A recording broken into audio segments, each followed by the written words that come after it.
السلام عليكم ورحمة الله وبركاته. الحمد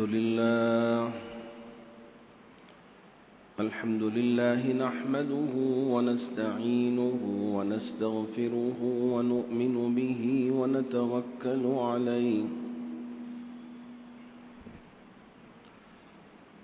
ونعوذ بالله من شرور أنفسنا ومن سيئات أعمالنا. من يهده الله فلا مضل له ومن يضلله فلا هادي له. ونشهد أن لا إله إلا الله وحده لا شريك له. ونشهد أن سيدنا ونبينا ومولانا محمدا عبده ورسوله أرسله بالحق بشيرا ونذيرا وداعيا إلى الله بإذنه وسراجا منيرا. أما بعد فأعوذ بالله من الشيطان الرجيم. بسم الله الرحمن الرحيم. وإذ أخذ الله ميثاق النبيين لما آتيتكم من كتاب وحكمة ثم جاءكم رسول مصدق لما معكم لتؤمنن به ولتنصرنه. صدق اللہ العظیم. بزرگان محترم، موسم بہار کا مہینہ آنے والا ہے. یوں سمجھیے کہ موسم خزاں ہم سے رخصت ہوا اور موسم بہار ہم سب پر سایہ فگن ہونے والا ہے. وہ مبارک وہ مقدس مہینہ اللہ رب ذوالجلال ہمارے لیے عطا فرمانے والے ہیں، جس مبارک و مقدس مہینے میں میرے اور آپ کے نبی تاجدار مدینہ احمد مصطفیٰ محمد مجتبیٰ صلی اللہ علیہ وسلم اس دنیا میں تشریف لائے. آپ کی آمد سے پہلے مظلوموں کو بھی انتظار تھا. کون ہے جو ہماری دستگیری کرے؟ کون ہے جو ہمارے سامنے ڈھال بن کر کھڑے ہو جاوے؟ وہ کب آئے گا؟ انتظار تھا مظلوموں کو، اور ایسے ہی انتظار تھا ان معصوم زمین میں دفن ہونے والی بچیوں کو اور بیٹیوں کو. کون ہے جو ہمارا محافظ بن کے آئے گا، جو ہمیں زمین میں زندہ دفن ہونے سے بچا پائے گا؟ وہ کب آئے گا؟ کب ہماری انتظار کی گھڑیاں ختم ہوگی؟ انتظار میں تھے آسمان و زمین بھی کہ ہمارے اس روئے زمین پر سجدہ کرنے والا، تڑپنے والا، آنسوں بہانے والا، اللہ کی وحدانیت کی دعوت دینے والا کب آئے گا؟ زمین بھی انتظار میں تھی اور آسمان بھی دیکھنے کو تڑپ رہا تھا، اس لیے کہ ہر طرف ظلم اور ہر طرف بربریت اور ہر طرف جہالت کا دورہ تھا. ایسے میں آسمان بھی ترس رہا تھا کہ کب آئے گا وہ چمکنے والا، جس کی چمک سے ساری دنیا روشن ہو جائے گی، جس کی روشنی سے ساری دنیا کے اندر ایک روشنی چھا جائے گی. کب آئے گا؟ انتظار میں تھا. چاند و سورج بھی انتظار میں تھے کہ کب آئے گی وہ ذات جن کے سامنے ہماری روشنی پھیکی پڑ جائے گی؟ کب آئے گی وہ ذات جن کے سامنے ہماری روشنی پھیکی پڑ جائے گی؟ انتظار میں تھے، شمس بھی انتظار میں تھا، قمر بھی، شمس و قمر انتظار میں تھے، وہ گھڑی آنے والی تھی۔ ایسے میں میرے اور آپ کے نبی تاجدار مدینہ احمد مصطفیٰ محمد مصطفیٰ صلی اللہ علیہ وسلم دنیا میں تشریف لائے، لیکن آپ کے آنے سے پہلے اللہ رب ذوالجلال نے ایسا انتظام فرمایا جسے قرآن نے یوں ذکر کیا، وَإِذْ أَخَذَ اللَّهُ مِيثَاقَ النَّبِيِّينَ لَمَا آتَيْتُكُم مِّن كِتَابٍ وَحِكْمَةٍ۔ کیا عجیب و غریب انداز میں اللہ رب ذوالجلال نے اپنے نبیوں سے لیے ہوئے عہد کو یہاں ذکر کیا۔ حضرت آدم علیہ السلام سے لے کر حضرت عیسیٰ علیہ السلام تک ہر نبی سے اللہ رب ذوالجلال نے ایک بات کا عہد لیا، وَإِذْ أَخَذَ اللَّهُ مِيثَاقَ النَّبِيِّينَ، تمام نبیوں سے اللہ رب ذوالجلال نے ایک بات کا عہد لیا، لَمَا آتَيْتُكُم مِّن كِتَابٍ وَحِكْمَةٍ۔ ہاں، اللہ رب ذوالجلال نے حضرت آدم کو بھی نبوت عطا کیا، حکمت عطا کیا، اور بعض نبی وہ ہیں جن نبیوں کو اللہ رب ذوالجلال نے کتاب عطا فرمایا۔ حضرت موسیٰ علیہ السلام کو تورات عطا کیا، حضرت داؤد علیہ السلام کو زبور عطا کیا، حضرت عیسیٰ علیہ السلام کو انجیل عطا فرمایا، اور حضرت ابراہیم علیہ السلام کو صحیفے عطا فرمائے۔ لما آتیتکم من کتاب و حکمت، اے انبیاء، اے میرے نبی، اے میرے نبیوں، ہم نے آپ کے لیے کتاب بھی عطا کی۔ اگر کسی نبی کے لیے کتاب نہیں دی گئی تو پچھلے نبی کے لیے جو کتاب تھی اسی کتاب پر ان کو بھی عمل کرنا پڑتا تھا۔ لما آتیتکم من کتاب و حکمہ ثم جاءکم رسول مصدق لما معکم، پھر تمہارے درمیان میں ایک ایسا رسول اس دنیا میں تشریف لا لے، تمہارے رہتے ہوئے تمہاری موجودگی میں ہمارا ایسا رسول اس روئے زمین پر تشریف لا لے جو تمہارے نبی ہونے کی تصدیق کرتا ہو۔ ایسا نہیں ہے کہ جھٹلا دیا تم نبی نہیں ہو، ایسا نہیں، تمہارے نبی ہونے کی وہ تصدیق کرتا ہے، اور تمہاری کتاب کی وہ تصدیق کرتا ہے، اور تمہاری وحدانیت کی باتوں کی وہ تصدیق کرتا ہے۔ اب وہ اپنی نبوت کا سکہ وہ اپنے آپ کو پیش کر رہا ہو تو یاد رکھنا تمہاری نبوت ختم، اب ہمارے اس نبی کی نبوت کا سلسلہ چل پڑے گا۔ تو تمہاری ذمہ داری کیا ہوگی؟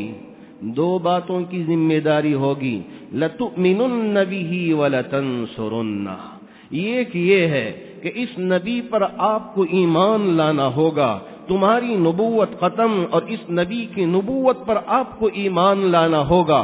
اتنا ہی نہیں، لَتَنْصُرُنَّ بھی، اس نبی کی مدد کرنا ہوگا، معین و مددگار بننا ہوگا۔ اللہ رب ذوالجلال کو پتا تھا نہ حضرت آدم کے زمانے میں آنے والے ہیں، نہ حضرت نوح علیہ السلام کے زمانے میں آنے والے ہیں، نہ حضرت ابراہیم کے زمانے میں آنے والے ہیں، نہ حضرت موسیٰ کے زمانے میں آنے والے ہیں، نہ حضرت عیسیٰ کے زمانے میں آنے والے ہیں۔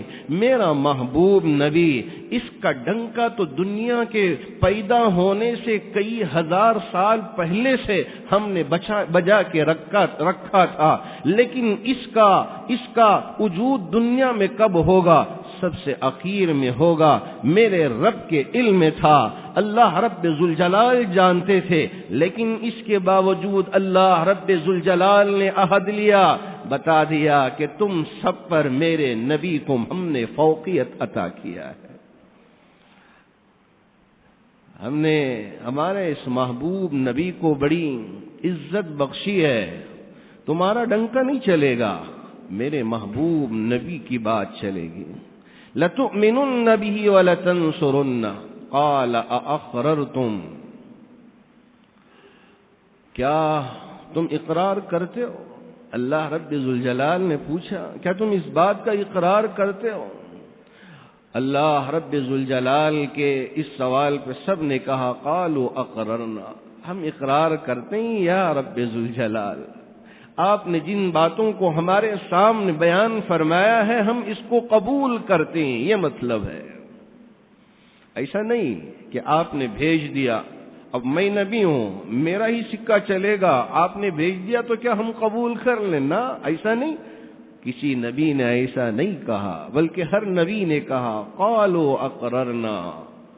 اللہ رب ذوالجلال نے فرمایا تم سب گواہ رہو اس بات پہ، اقرار کیا ہے، فاشہدوا وَأَنَا مَعَكُمْ مِنَ الشَّاهِدِينَ، اور تمہارے ساتھ میں بھی گواہ ہوں۔ ایسا نہیں ہے کہ میری گواہی نہیں، میں بھی تمہاری اس بات پر گواہی دیتا ہوں کہ سب نے اقرار کیا ہے، سب نے اس بات کو قبول کیا ہے۔ تمہارے رہتے ہوئے اگر میرا محبوب آخری نبی اس روئے زمین پہ تشریف لا لے تو تم اس کی نبوت کو قبول کرو گے اور اس کی مددگار بنو گے۔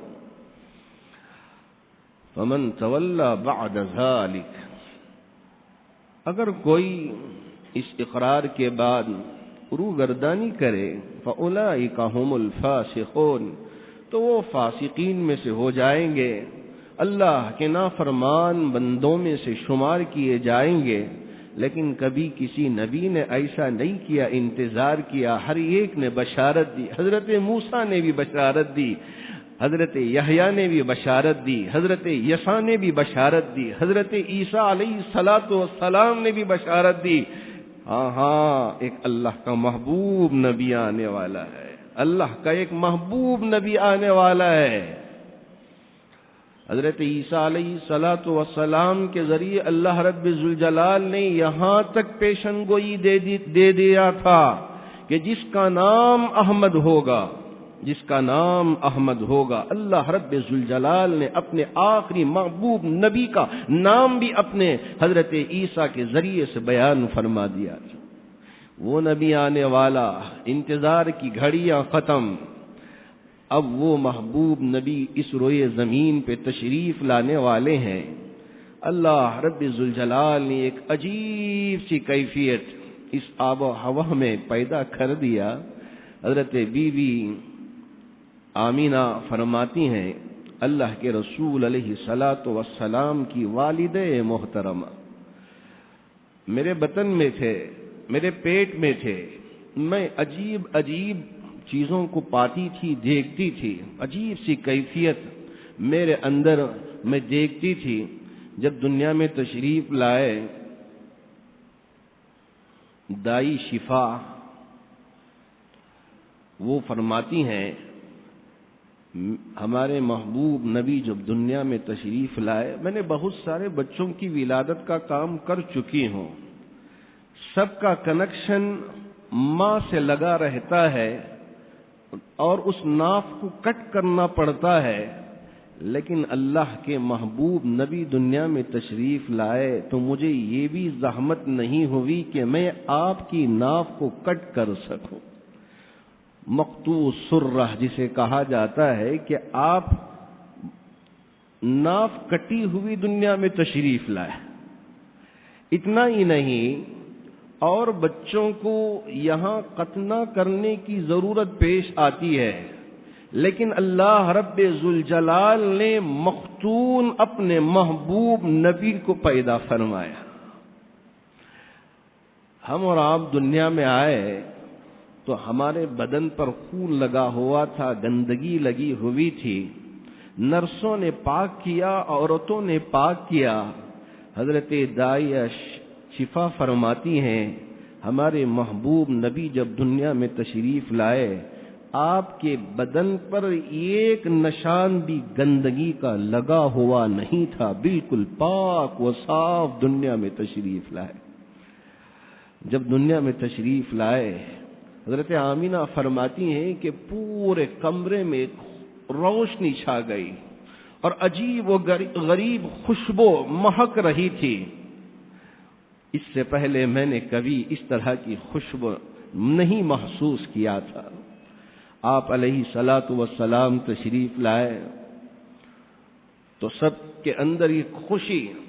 اس وقت ایک یہودی کعبۃ اللہ میں موجود تھا. اسے پتا تھا جو نشانیاں حضرت موسیٰ علیہ السلام نے ذکر فرمائی تھی، حضرت موسیٰ علیہ السلام کے ذریعے اللہ رب ذوالجلال نے اپنے محبوب نبی کے اوصاف من و ان ایسے ذکر کر دیے تھے جیسے کہ اگر ہم نے کسی کی تصویر ایسے پیش کی سامنے آتے ہی ہم پہچان جائیں گے جس کے بارے میں ہم نے سنا تھا وہ اس وقت ہم اپنے سامنے پا رہے ہیں. حضرت موسیٰ علیہ السلام نے بھی آخری محبوب نبی کی ایسی تصویر کشی فرمائی تھی کہ اگر سامنے آ جائیں دیکھ لیں بچپن میں ہی صحیح دیکھتے ہی پہچان جائیں گے یہ آخری محبوب نبی جس کے بارے میں حضرت موسیٰ علیہ السلام نے خوشخبری سنائی تھی. یہودی آیا کعبے کے اطراف چیخ و چلانا شروع کیا، ارے ارے بتاؤ کوئی مجھے بتائے گا قریش کے یہاں کسی کے یہاں کوئی اولاد تو نہیں ہوئی ہے، مجھے کوئی بتائے گا. پکار پکار کے کہنے لگا. پاس میں رہنے والوں نے آ کے اس یہودی سے کہا ہاں ہاں اس وقت قریش کے یہاں 2 لڑکے پیدا ہوئے ہیں. یہودی نے پھر سوال کیا ایک بچہ کہ کیا اس کے ماں باپ زندہ ہیں؟ تو کہنے والوں نے کہا ہاں ہاں ایک بچہ وہ ہے جس کا باپ بھی زندہ ہے جس کی ماں بھی زندہ ہے. یہودی نے پھر پوچھا نہیں مجھے ایسے بچے کے بارے میں بتائیں جو یتیم پیدا ہوا ہو، دنیا میں یتیم پیدا ہوا ہو، باپ کا سایہ اس کے سر سے اٹھ چکا ہو. کیا کوئی ایسا بچہ قریش کے یہاں پیدا ہوا ہے؟ اللہ رب ذوالجلال نے اپنے محبوب نبی سے تمام رشتوں کو ختم کروا دیا تاکہ اپنے محبوب نبی کے بارے میں یہ بات لوگوں کے درمیان میں گردش کرنا شروع نہ کر دے کہ یہ فلاں استاد سے تعلیم حاصل کیا ہے، یہ اپنی ماں سے تعلیم حاصل کیا ہے، یہ اپنے باپ سے تربیت پائی ہے، یہ فلاں شیخ سے تربیت پائی ہے. میرا محبوب نبی وہ ہے جس کی تربیت خود رب ذوالجلال نے فرمایا.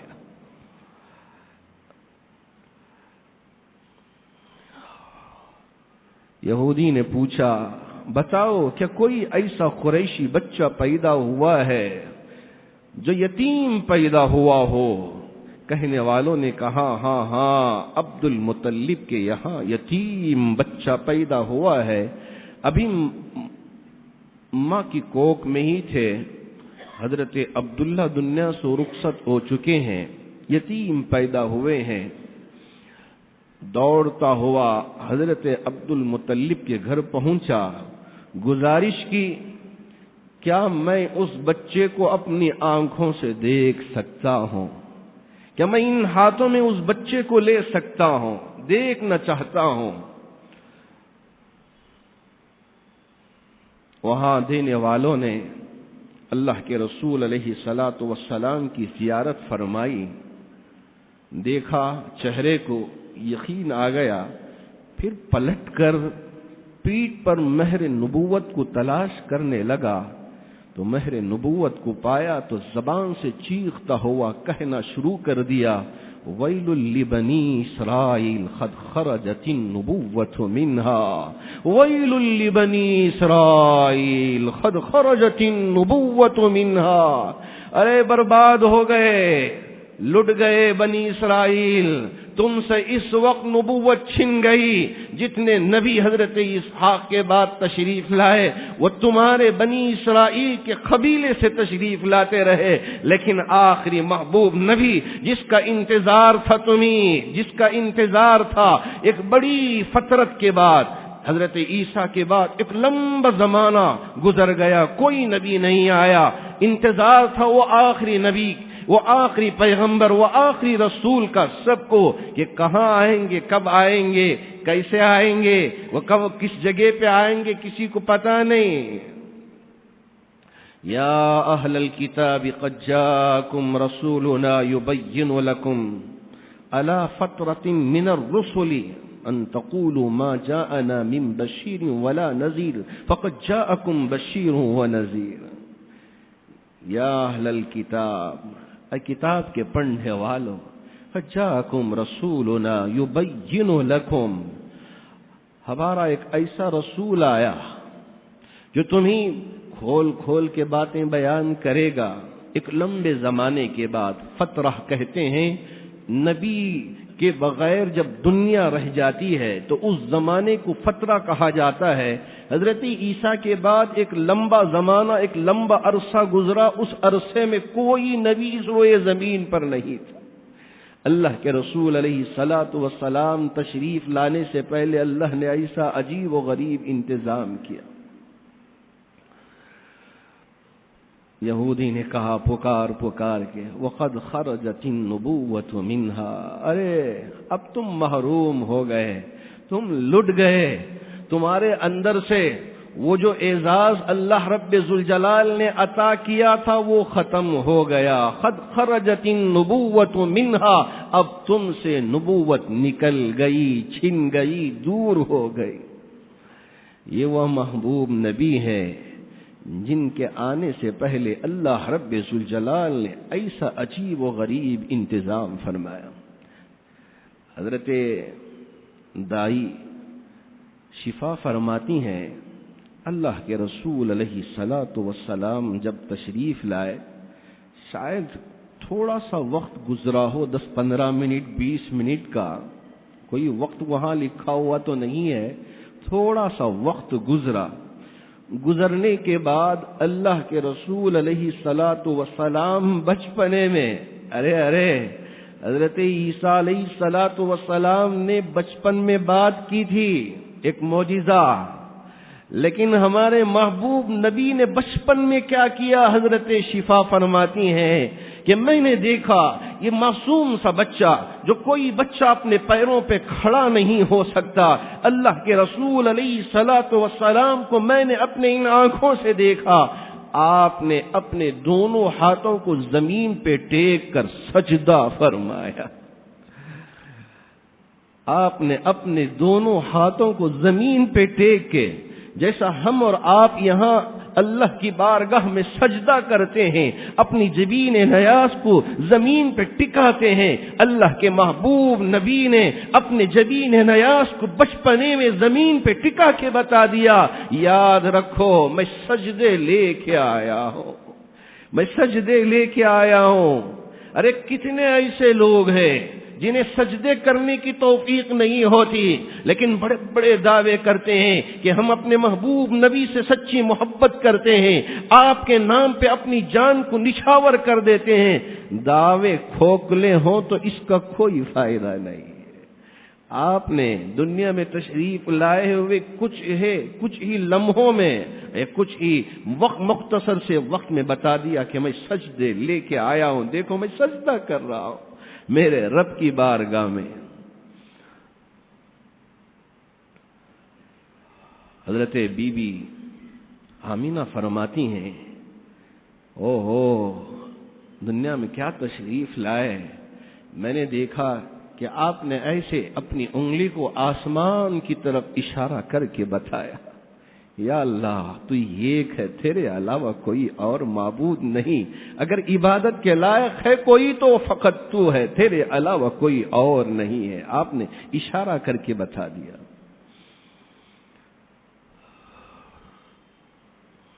حضرت بی بی آمینہ فرماتی ہیں، میں نے کیا دیکھا کہ گویا کہ چھت کا حصہ کھسک گیا ہے، جیسا ہمارے یہاں دسمبر میں کوہر چھا جاتا ہے، یہاں تھوڑا کم ہے لیکن دلی میں ابھی سے شروع ہو گیا ہے، صبح کا وقت اتنا کوہر چھا جاتا ہے کہ سامنے کون ہے نظر نہیں آتا۔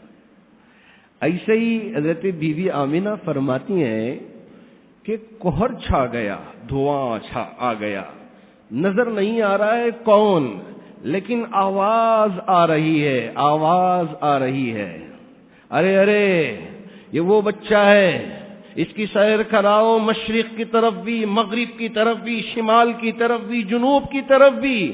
اس کا مطلب یہ ہے کہ اس پورے روئے زمین پر اس کا سکہ چلنے والا ہے۔ اللہ نے بتا دیا کہ یہ وہ شخصیت ہے جن کے نام کا سکہ صرف ایک خطے میں نہیں، ایک حصے میں نہیں، ایک شہر میں نہیں، اس پورے عالم میں چلنے والا ہے۔ وَمَا أَرْسَلْنَاكَ إِلَّا رَحْمَةً لِّلْعَالَمِينَ، جہاں انسانوں کے لیے نبی بنا کے بھیجے گئے، وَمَا خَلَقْتُ الْجِنَّ وَالْإِنسَ إِلَّا لِيَعْبُدُونَ کہا گیا، وہیں جنوں کے لیے بھی آپ نبی بنا کر مبعوث کیے گئے۔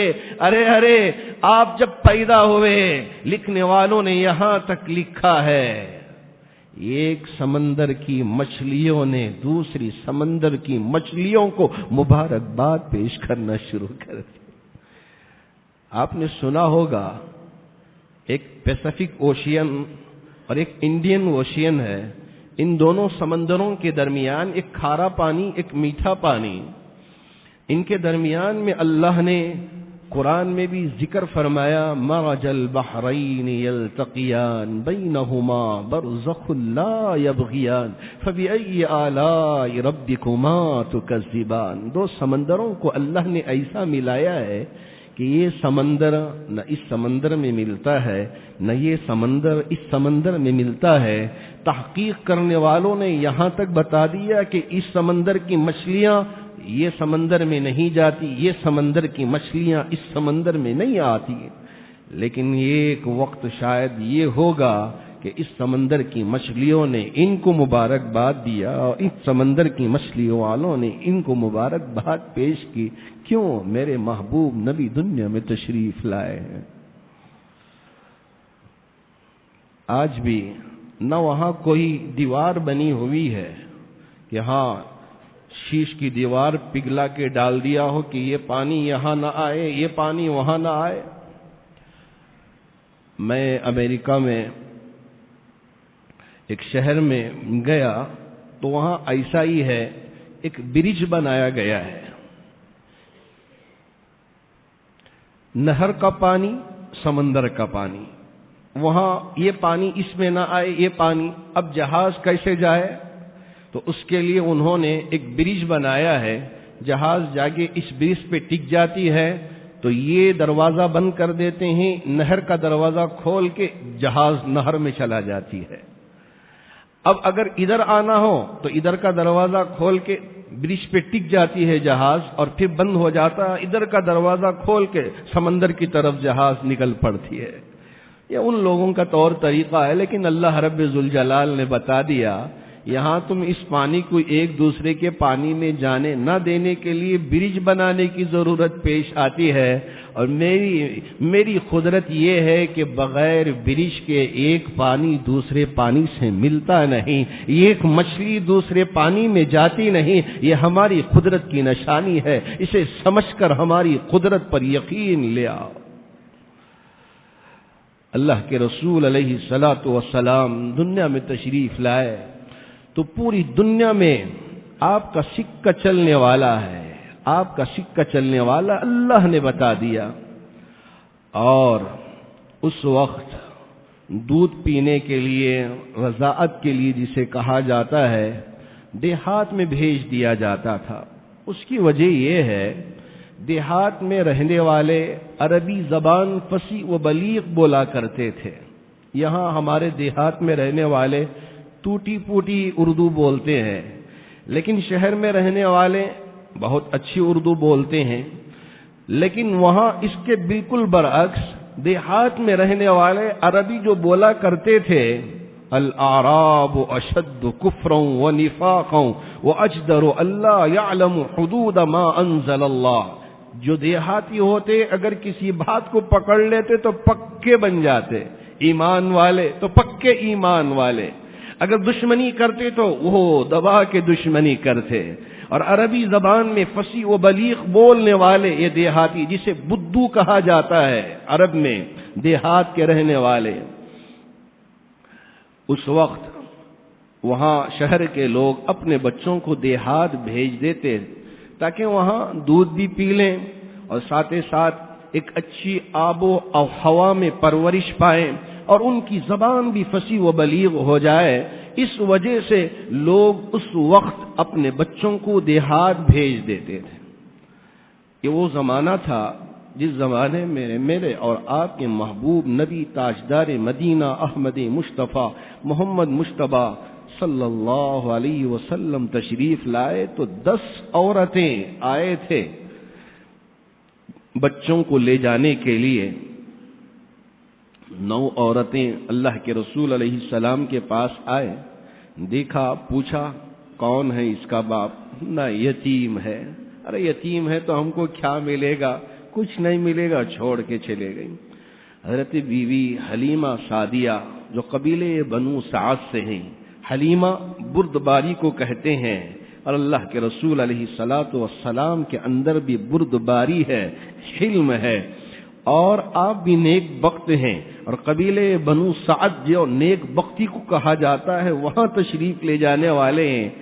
حضرت بی بی حلیمہ سعدیہ نے دیکھا، اپنے شوہر سے مشورہ کیا، کوئی بچہ نہیں مل رہا ہے، چلو کم از کم ہم اس بچے کو تو ساتھ لے چلیں، چاہے شاید اللہ رب ذوالجلال اس کی وجہ سے برکت عطا فرمائے۔ اب خالی ہاتھ جانے کے بجائے بچے کو ساتھ لے کر چلے تو اچھا ہوگا۔ حضرت بی بی آمینہ سے بات چیت طے ہوئی، اللہ کے رسول علیہ الصلاۃ والسلام کو اپنے ہاتھوں میں لیا۔ حضرت بی بی حلیمہ سعدیہ فرماتی ہیں، میری حالت تو یہ تھی اب تک، جو میرا بچہ پیدا ہوا تھا اس بچے کے لیے دودھ بس نہیں آتا تھا، لیکن جیسے ہی میرے محبوب نبی نے میری ان چھاتیوں کو اپنے ہونٹ لگائے، اللہ رب ذوالجلال نے اتنا دودھ عطا فرمایا، اللہ کے رسول علیہ الصلاۃ والسلام بھی خوب سیر ہو کے دودھ پیتے اور میرا بیٹا بھی خوب سیر ہو کے دودھ پیتا۔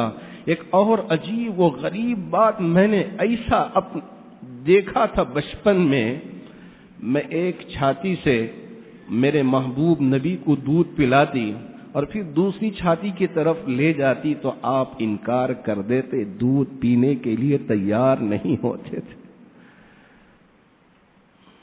آپ نے بتا دیا کہ اس پر میرے رضائی بھائی کا حق ہے، اس لیے میں پی نہیں سکتا۔ آپ نے انصاف کر کے بتا دیا کہ دیکھو اس پر میرے بھائی کا حق ہے، میں یہاں انصاف کرنے کے لیے آیا ہوں، صرف ایک چھاتی سے میں دودھ پیوں گا، دوسری چھاتی میرے بھائی کے لیے ہے، جو رضائی بھائی کے لیے ہے۔ اللہ کے رسول علیہ الصلاۃ والسلام نے اس وقت سے ہی انصاف کی مثال قائم کر دی۔ ارے ہم اور آپ ہیں، اللہ نے اس عمر میں بھی انصاف کے لیے اگر کوئی آئے تو انصاف کرنے کے لیے ہم تیار نہیں ہوتے۔ سکوں کے لیے، معمولی سکوں کے لیے ہم بک جاتے ہیں۔ یہ تو ان یہودیوں کی بات تھی جن کے بارے میں اللہ رب ذوالجلال نے فرمایا تھا، اولئک الذین اشتروا الضلالۃ بالہدی فما ربحت تجارتهم وما كانوا مہتدین۔ ارے آپ تو گمراہی کو خرید رہے ہو، اللہ رب العزت نے جن چیزوں کو برباد کر کے رکھا ہے ان چیزوں کو تم خرید رہے ہو۔ فما ربحت تجارتهم، تمہاری اس تجارت میں ذرہ برابر بھی نفع نہیں ہے، تھوڑا بھی نفع نہیں ہے۔ وما كانوا مہتدین، اور تم ہدایت پانے والے نہیں ہو۔ وہاں وہ لوگ خریدتے، مسلمان بھی تھوڑے سے پیسوں کے لیے بک جاتے ہیں۔ اللہ رب ذوالجلال ہماری حفاظت فرمائے۔ اللہ کے رسول علیہ الصلاۃ والسلام نے بچپن میں بھی بتا دیا کہ دیکھو میں انصاف کرنے کے لیے دنیا میں اور انصاف کو قائم کرنے کے لیے دنیا میں حاضر ہوا ہوں۔ حضرت بی بی حلیمہ سعدیہ فرماتی ہیں، جس وقت ہم اپنے شہر سے مکے کی طرف جا رہے تھے، میری اونٹنی سب سے پیچھے رہتی تھی، اس لیے کہ میری اونٹنی بالکل دبلی پتلی لاغر، طاقت نہیں، سنبھال سکتی نہیں، اور ہم جا رہے تھے۔ لیکن جب اللہ کے رسول علیہ الصلاۃ والسلام کو اپنے ہاتھوں میں لے کے میں اونٹنی پہ سوار ہوئی، میری اونٹنی تمام عورتوں کی اونٹنیوں کو پیچھے کر دیا اور میری اونٹنی آگے چلے گئے۔ عورتیں بھی دیکھتی رہی یہ کیا قصہ ہوا، کیا بات پیش آئی۔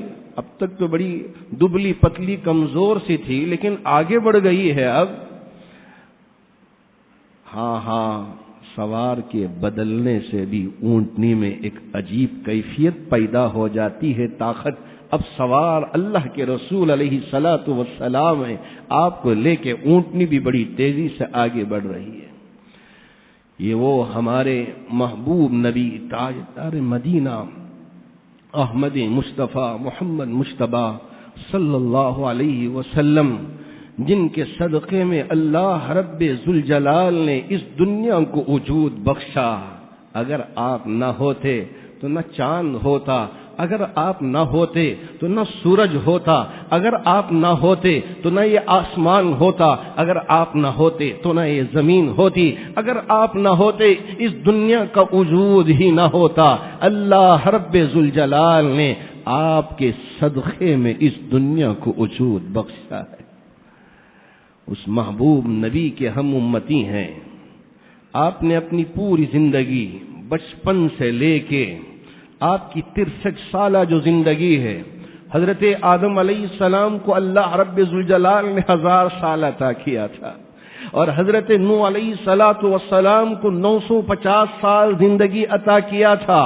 تمام انبیاء کی آپ عمر کو معلوم کر لیں، سب کی زندگیاں، سب کی عمریں لمبی اللہ رب العزت نے عطا کیا، لیکن انہوں نے مختصر سے لوگوں کو دین کی دعوت پہنچایا۔ میرے اور آپ کے محبوب نبی تاجدار مدینہ احمد مصطفیٰ محمد مجتبی صلی اللہ علیہ وسلم فقط 63 سال زندگی پائی، اور آپ دونوں جہاں کے لیے نبی بنا کر بھیجے گئے۔ آپ نے اس مختصر سے وقت میں اتنے لوگوں کو موحد بنا دیا۔ انشاءاللہ تا قیام قیامت اسلام زندہ رہے گا۔ ارے برا چاہنے والے اور اسلام کو بدنام کرنے والے، اسلام کے خلاف ریشہ دوانیاں کرنے والے، اسلام کے خلاف سازشیں کرنے والے سازشیں کرتے رہیں، اور اسلام کے خلاف مکر و فریب کرتے رہیں، مسلمانوں کو ذلیل کرنے کی سازشیں رچتے رہیں۔ قسم ہے اس رب ذوالجلال کی، قسم ہے اس رب محمد کی جس نے اپنے محبوب نبی کی حفاظت فرمائی، اس محبوب نبی کی امت کی بھی حفاظت فرمائے گا۔ اگر ہم صرف نعرے لگاتے رہیں اور صرف ہم بڑے بڑے دعوے کرتے رہیں، پکے مسلمان نہ بنے۔ حضرات صحابہ سے تھوڑی سی بھی غلطی ہو جاتی، گناہ سرزد ہو جاتا، ایسی توبہ کرتے زمین سے بھی آنسو نکل پڑتے، آسمان سے بھی آنسو نکل پڑتے۔ مطلب یہ ہے کہ اتنی زبردست توبہ کرتے، اللہ رب ذوالجلال کا عرش بھی ہلنے لگتا، یا اللہ یہ تیرا محبوب بندہ اس وقت توبہ و استغفار کر رہا ہے۔ ہم اس محبوب نبی کے امتی ہیں۔ اگر ہم اللہ اور اللہ کے رسول کے بتائے ہوئے راستے پہ عمل نہ کریں، اور اگر اللہ اور اللہ کے رسول کی اطاعت نہ کریں، یاد رکھیں برباد ہونے سے ہم کو کوئی بچا نہیں پائے گا۔ اگر ہم کامیاب ہونا چاہتے ہیں، اگر ہم اس دنیا میں بھی اور آخرت کی زندگی میں کامیاب ہونا چاہتے ہیں، ایک ہی راستہ ہے جسے اللہ اور اللہ کے رسول علیہ الصلاۃ والسلام نے بتایا۔ اللہ اور اللہ کے رسول علیہ السلام نے جو راستہ بتایا ہے، اس راستے پہ اگر ہم چلتے ہیں تو کامیاب ہوں گے۔ اور اگر اس راستے سے ہٹ کر زندگی گزارتے ہیں تو یاد رکھیں یہاں بھی برباد ہو جائیں گے اور آخرت میں بھی برباد ہو جائیں گے۔ ارے وہ قوم جن کو آخرت پر یقین نہیں، وہ سمجھتے ہیں کہ پوری زندگی یہی ہے، ہماری پوری زندگی یہیں ختم ہو جائے گی، اس لیے سمندروں میں، تالابوں میں، پانیوں میں، ہواؤں میں راکھ کو اڑا دیتے ہیں۔ اب ختم ہو گئی زندگی۔ ہے وہ رب ذوالجلال حضرت ابراہیم کو بتایا تھا کہ الگ الگ پرندوں کو جمع کرو، سب کو ذبح کرو اور سب کے ٹکڑے ٹکڑے کر کے خلط ملط کر دو، دیکھو کہ ہر پرندے کا ٹکڑا اسی پرندے کے عضو سے کیسے ملتا ہے۔ حضرت ابراہیم دیکھتے رہ گئے۔ ایسا ہی ہوگا جہاں کہیں بھی ہم کو پھینک دیا جائے، اگر سمندر میں ہماری موت آ گئی، وہیں ڈال دیا گیا، اللہ رب ذوالجلال نکال کے اس میدان میں جمع کر دیں گے، میدان محشر میں۔ ہماری اس پوری زندگی کا وہاں حساب و کتاب دینا ہوگا۔ یہ نہیں کہ زندگی ختم اور ہم ختم، کوئی حساب و کتاب نہیں، حساب و کتاب اللہ رب ذوالجلال کی بارگاہ میں دینا ہے۔ اس لیے دعا کریں اللہ رب ذوالجلال اپنے محبوب نبی کی سیرت کو سننے۔ آج سفر کی 30 تاریخ، انشاءاللہ کل پہلی تاریخ ہوگی، اور 21 نومبر کو 12 ربیع الاول کے وہ دن جس دن میرے اور آپ کے محبوب نبی تاجدار مدینہ احمد مصطفیٰ محمد مجتبیٰ صلی اللہ علیہ وسلم پیدا ہوئے، تو آپ کی سیرت کو ہم سنیں اور آپ کے اسباق کو ہم سنیں، اپنی زندگی کو روشن کریں اور اپنی زندگی کو ہدایت کے راستے کی طرف لے چلیں، گناہوں سے بچا کر رہنے کی اور رکھنے کی کوشش کیا کریں، تو ہم کامیاب و کامران ہوں گے۔ اللہ رب ذوالجلال ہم تمام کو اللہ کے رسول علیہ الصلاۃ والسلام کی سیرت کو سن کر اس پر عمل کرنے کی توفیق عطا فرمائے۔ محترم حاضرین گرامی، ایک بات تو مجھے آپ سے یہ عرض کرنی ہے، آپ سب جانتے ہیں حضرت ٹیپو سلطان شہید رحمت اللہ علیہ ہماری اس ریاست کے وہ شیر ہیں جن پر ہم سب کو ناز ہے۔ ہاں وہ مرد مجاہد ہیں جنہوں نے کبھی فرض نماز کو نہیں چھوڑا، وہ مرد مجاہد ہیں جنہوں نے کبھی تہجد کو چھوڑا نہیں، برابر فرائض چاہے میدان جہاد میں ہوں، میدان کارساز میں ہوں یا اپنے یہاں ہوں، آپ نے کبھی نماز کو چھوڑا نہیں، آپ نے سب کے درمیان میں برابری کا خاص خیال رکھا، وہ مرد مجاہد ہیں۔ اب ہماری ریاست کے حالات مجھ سے زیادہ آپ باخبر رہتے ہیں، لیکن کل ہی ہمارے یہاں کے ڈپارٹمنٹ کے طرف سے اس بات کی اطلاع دی گئی ہے کہ ریاست میں بینکٹ ہال میں جو ودھان سبھا میں ہے، وہاں جو بھی پروگرام کرنا ہے پروگرام کیا جائے گا، لیکن مختلف گلیوں میں اور دوسری جگہ مقامات پر کوئی پروگرام منعقد نہ کیا جائے تاکہ ماحول مقدر نہ ہو اور ماحول میں کسی طرح کی پریشانیاں نہ آئیں۔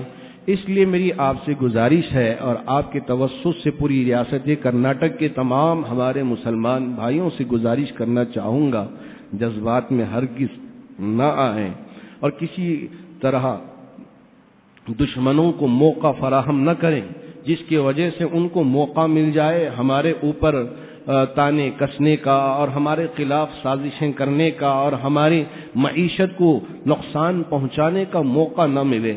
اس لیے میں تمام مسلمان بھائیوں سے گزارش کرنا چاہوں گا جو احباب اس پروگرام میں شامل ہونا چاہتے ہوں، اس کے لیے انہوں نے پاس رکھا ہے، پاس حاصل کر کے اس پروگرام میں شریک ہو جائے، اگر نہ ہو تو کوئی بات نہیں، لیکن اپنے اپنے مقامات پر گلی کوچوں میں جذبات میں آ کر ہمارے نوجوان اس طرح کے پروگرام منعقد کر دیتے ہیں جس کی وجہ سے ہو سکتا ہے کہ پریشانیاں آ جائیں۔ اللہ اس کا مطلب یہ نہیں ہے کہ بزدل ہیں، ڈر گئے ہیں اس وجہ سے، نہ نہ نہ، امن کے لیے، شانتی کے لیے، تاکہ امن بنا رہے اور ہمارے تمام معاملات صحیح طریقے سے چلتے رہیں، دشمن اپنے ان حربوں میں اپنی ان کوششوں میں کامیاب نہ ہو، اس وجہ سے یہ اس طرح کی باتیں میں آپ کے سامنے پیش کر رہا ہوں. امید کہ میں کس مقصد کے لیے کہہ رہا ہوں آپ سمجھ گئے ہوں گے. مسائل میں مجھے نہ تو جانا ہے، مسائل میں نہ تو مجھے پڑھنا ہے. بس میں آپ سے یہ کہہ رہا ہوں کہ آپ اپنے اپنے علاقوں میں پرامن طریقے سے رہیں، کسی بھی طرح کی کوئی ایسی حرکت نہ کریں جس کی وجہ سے پوری قوم کو اس کا خمیازہ اٹھانا نہ پڑے. دوسری بات یہ ہے کہ ہمارے یہاں دارالقرآن کی عمارت کا تعمیری کام چل رہا ہے. اللہ کا شکر، بن مٹھیاں عام برابر الحمدللہ ہماری ان چادروں میں ڈالتے جا رہے ہیں. اللہ رب ذوالجلال آپ کے دینے کو شرف قبولیت عطا فرمائے. اللہ آپ کے اس دینے سے آپ کی تجارتوں میں خوب نفع عطا فرمائے، آپ کی ملازمتوں میں برکت عطا فرمائے. حضرات صحابہ اکرام رضوان اللہ تعالی علیہم اجمعین نے جب کبھی بھی اپنے محبوب نبی کے طرف سے صدا لگی کہ آؤ ضرورت ہے تو فوراً دوڑتے دوڑتے ان کے پاس جو کچھ تھا لا کے اللہ کے رسول علیہ الصلوۃ والسلام کے خدم مبارک میں ڈال دیتے تھے. یہ تو نبی کا طریقہ ہے. اسی طریقے کو ہم بھی اپنا کر آپ کے سامنے اعلان کر رہے ہیں. یہ جو مدرسہ، یہ خلا، یہ اسلام کا خلا تعمیر ہونے جا رہا ہے، آنے والی نسل انشاءاللہ اس سے مستفیض ہوگی، اس سے فائدہ اٹھائے گی. میری آپ سے گزارش ہے آپ کی حلال کمائیوں میں سے بند مٹھیاں ہماری ان چادروں میں ڈالتے جائیں. یاد رکھیں اس یقین کے ساتھ اس دنیا میں ہماری آنکھ بند ہو جائیں گی اور آخرت کی آنکھ کھل جائے گی تو آخرت میں جتنا اس اکاؤنٹ میں ہم نے جمع کیا ہے سارا دگنا تگنا. اللہ کے رسول علیہ الصلوۃ والسلام نے پوچھا تھا اے اللہ میری امت کے لیے کیا عطا کریں گے؟ اللہ نے فرمایا ایک نیکی کے بدلے میں 10. اللہ کے رسول علیہ السلام نے فرمایا زد اے اللہ اور اضافہ فرمائیے. اللہ رب ذوالجلال نے فرمایا ایک خرچ کرو گے تو 700 گنا ملے گا. اللہ کے رسول علیہ السلام نے فرمایا اور اضافہ فرمائی. اللہ رب ذوالجلال نے فرمایا آپ کی امت اگر میرے راستے میں خرچ کرتی ہے اے میرے محبوب نبی میں اتنا عطا کروں گا، اتنا عطا کروں گا، اس پہ کوئی حساب و کتاب نہیں ہوگا. بغیر حساب و کتاب کے میں آپ کی امت کے لیے اجر عطا کروں گا، ثواب عطا کروں گا. اس لیے میرے دوستوں میں آپ سے کہنا چاہوں گا کہ بن مٹھیاں اس نیت سے آپ ہماری ان چادروں میں ڈال کے جائیں. اللہ رب ذوالجلال اسے برابر ہمارے اکاؤنٹوں میں جمع کر کے رکھے گا اور قیامت کے دن اس کا پورا اجر و ثواب ہم پائیں گے. اللہ رب ذوالجلال ہمارے اس دینے کو شرف قبولیت عطا فرما کر ہماری اولاد و آفاق کی حفاظت فرمائے. جو بیمار ہیں بہت سارے ہمارے بھائی گزارش کرتے ہیں کہ کینسر کی وجہ سے پریشان سے ہیں، کسی کے ہارٹ کا آپریشن ہو رہا ہے، کوئی کڈنی کی وجہ سے پریشان سے ہیں. بہت سارے احباب ڈیالسیس پہ آ چکے ہیں جو دعاؤں کی خاص گزارش کرتے ہیں. میں آپ سے گزارش کر رہا ہوں اس لیے کہ کس کی دعا میں کس کے لیے اللہ رب ذوالجلال نے کیا رکھا ہے نہ آپ کو پتا ہے نہ مجھے پتا ہے. اللہ عطا کرنے والے ہیں. اس لیے آپ احباب سے میری خاص گزارش ہے ہمارے ان تمام بیماروں کے حق میں دعا کریں. اللہ رب ذوالجلال سب کو شفا عطا فرمائے، مکمل و صحت و تندرستی عطا فرمائے. انہیں جو جن کے آپریشن ہونے جا رہے ہیں ان کے آپریشنوں میں کامیابی عطا فرمائے اور آپریشن کے بعد بھی مستقل صحت و تندرستی عطا فرمائے. جو پریشان حال ہیں ان کی پریشانیوں کو ختم فرمائے. جو قرض میں ڈوبے ہوئے ان کے قرض کی ادائیگی کی شکلیں اور صورتیں پیدا فرمائے. جو مرحومین دنیا سے رخصت ہو چکے ہیں تمام مرحومین کی بھرپور مغفرت فرمائے. آمین. وآخر دعوانا ان الحمد للہ رب العالمین.